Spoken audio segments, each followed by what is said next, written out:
Сәлеметсіздер ме? Ахмет Байтұрсынұлы қазақ баласын оқыту әдістемесін жүйелеуді неден бастады? Қалай ретке келтіріп, оқытудың жолдарын қалай қалыптастырды деген мәселе төңірегінде, яғни ұлт ұстазының әдістемесі жайында ой қозғамақпын. Ахмет Байтұрсынұлы алғашқы қазақ ұлттық әліпбиінің тұңғыш әліппе оқулығының авторы, қазақтың тілін ғана емес, әдебиетін де зерттеген ғалым, өнер иесі, ақын, қазақтың әлеуметтік өмірінің барлық саласына назар аударған ірі публицист, қоғам қайраткері, Алаш партиясының, Алашорда ұлттық кеңесінің, Алашорда үкіметінің негізін қалаған тұлға, ұлтымызға таңылған қырғыз деген атауды жойып, қазақ атауын қайтару үшін қазақ газетін шығарған қоғам қайраткері. Ең әуелі ұлт ұстазы әдістемені реттеуді неден бастады деген мәселеге тоқталсақ, Ахмет Байтұрсынұлының әдістемесі төте оқу, төте жазу және усул сутье деген ұғымдармен тығыз байланысты екендігі мәлім. Бәрімізге белгілі 8 ғасырдан 20 ғасырдың басына дейін түркі халықтарының барлығы араб әліпбиін қолданды. Ол қазақ тілінің дыбыстық жүйесіне лайықталмаған, құрамында артық әріптері көп, өте күрделі әліпби болатын. Бұл әліпбимен қазақ баласы сауатын ашқанда көпке дейін ежіктеп оқып қиналатын. Осыны түсінген Ахмет Байтұрсынұлы 1910 жылдардан бастап ұлттық әліпби жасауды қолға алды. Араб әліпбиінің құрамындағы қазақ тіліне қажет емес артық әріптерді шығарып тастап, 28 дыбысқа лайықталған 24 таңбадан тұратын ұлттық әліпбиді құрастырды. Ұлт ұстазының бұл әліпбиі жылдам үйренуге қолайлы болғандықтан төте оқу, төте жазу деген атпен тарихта қалды. Ахмет Байтұрсынұлының өзі бұл жайында ежіктеп қадымша оқытудың жанында бұл әдіс анағұрлым төте еді, сондықтан да төте оқу деп аталып еді деп сипаттайды. Ахмет Байтұрсынұлының ең алғашқы әліппесі 1912-1925 жылдар аралығында 7 рет басылып шықты. Барлығының сыртында усул сутье жолымен тәртіп етілген қазақша әліппе деген жазу болды. Бұл сөзді парсы тілінен қазақшаға аударғанда дыбыс принциптері деген мағынаны білдіреді. Яғни дыбыспен оқыту әдісі. Бұл әдісті Ахмет Байтұрсынұлы басқа елдердің әдістемесін мұқият саралап барып, қазақ тіліне лайықты деп таңдаған. Усул сутьенің ең басты қағидасын Ахмет Байтұрсынұлы 3-ке бөліп көрсеткен. Бірінші, балаларға әртүрлі дыбыс бар екенін ұғындыру керек. Екінші, балаларға таныс сөздерді алып, олардың ішінде қандай дыбыстар барын айыртып үйрету керек. Үшінші, бөлек-бөлек дыбыстарды қостырып, сөз айтуға дағдыландыру керек. Бұны білмей тұрғанда балаларға әріп көрсету жарамайды дейді ұлт ұстазы. Ахмет Байтұрсынұлы сол кезеңдегі әлем елдерінің әдістемесін зерделей отырып, қазақ мұғалімдеріне жол көрсетіп берді.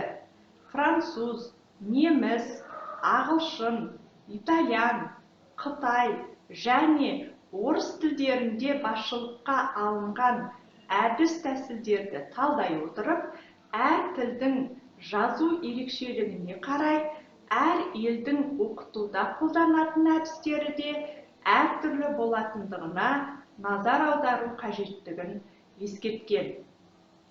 Жазу үшін әріп алмай таңба алған жұрттың бірі Қытай. Ауыз бен ит таңбасы қатар тұрса, үреді деген сөз болады.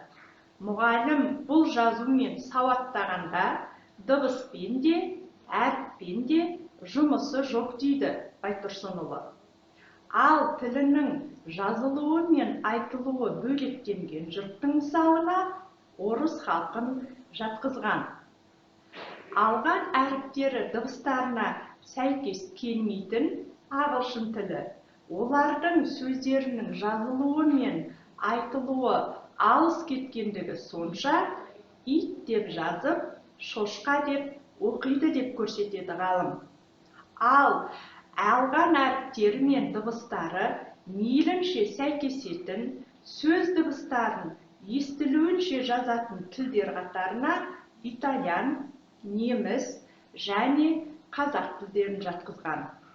Тілдердің осындай ерекшелігіне сәйкес сауаттау әдісі де әртүрлі болатынын мұғалімдерге талдап көрсетіп берді.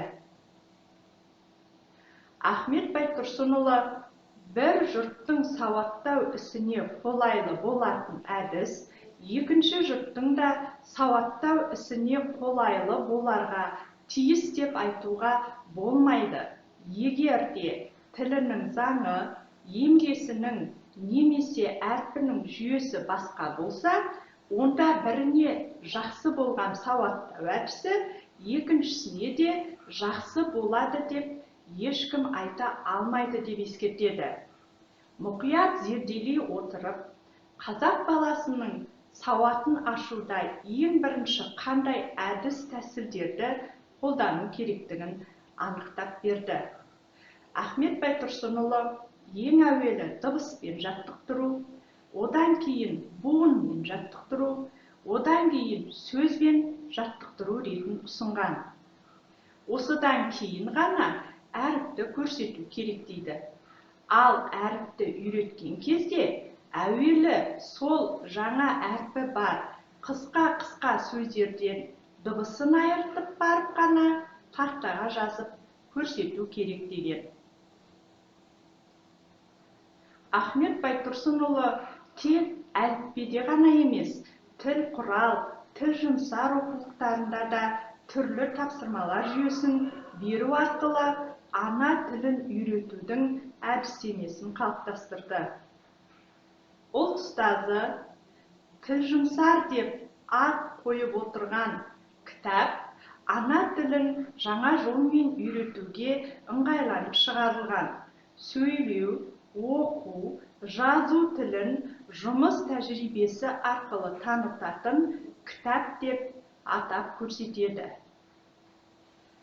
Бастауыш мектепке арналған тіл жұмсар оқулығы балаға ана тілін құрал ретінде жұмсаудың, ол құралдың ішкі, тысқы бөлшектерінің бәрін біліп, меңгертудің тәсілдерін ұсынады. Ахмет Байтұрсынұлы оқулықта балаға ана тілін ең бірінші тәжірибе арқылы үйрету, екінші балалар қиналмай оңай үйрену үшін тапсырманы әліне қарай шағындап беру, үшінші белгіленген мақсат бойынша балаға бағыт беріп отыру мәселесін жүйелеп көрсеткен. Тіл жұмсардағы тапсырма түрлері буындау, көшіру, сұрау, жауап жазу, айтқаннан жазу, жатқа жазу, құрастыру, жалғаулау түрінде берілген. Ахмет Байтұрсынұлы қазақ тілінің фонетикасын, морфологиясын және синтаксистік құрылымын ана тілінде талдап үйрету үшін тіл құрал атты 3 кітаптан тұратын оқулық жазғаны мәлім. 1914-1928 жылдар аралығында әрқайсысы бірнеше реттен басылып шықты. тіл құралдың шығуы қазақ мәдениетінде бұрын соңды болмаған тың дүние еді. Себебі бұл кітап қазақ тілінің құрылымын талдап, жүйелеп берген тұңғыш ғылыми еңбектің басы болатын. Және онда берілген тапсырмалар жүйесі қазақ тілін ана тілі ретінде толық меңгеріп шығуға бағытталған. Тіл құралдың бірінші бөліміндегі тапсырмалар дағдыландыру және сынау деп аталады. Мәселен, дағдыландыру деген тапсырмада бала мұғалімнің көмегімен тақырыпты меңгеруі керек. Ал сынау деген тапсырма бойынша сол меңгерген тақырыбын жаттығу арқылы орындайды. Ұлт ұстазы балаға тақырыпты меңгерту үшін әуелі дағдыландырып, сонан кейін сынау арқылы жаттығулар жасатуды қажет деп тапқан. Қорыта айтқанда, Ахмет Байтұрсынұлы оқулықтарындағы тапсырмалар қазіргі айтылып жүрген сөйлеу әрекеттерінің, атап айтқанда тыңдалым, айтылым, оқылым, жазылым түрлерінің барлығын қамтыған. Яғни, баланың оқу және жазу сауаттылығын қалыптастыруға бағытталған. Үйрену һәм үйрету ең басында қиын. Балалар оқудың басында қиналмаса, оқудан тауы шағылмай, оқыған сайын қызығады. Бастауыш оқуы артқы оқудың негізі болуға жарасын деп тұжырымдаған ұлт ұстазы сауаттау әдісін ғана емес, ана тілін оқытудың тұтас әдістемесін қалыптастырып кетті. Назарларыңызға рахмет.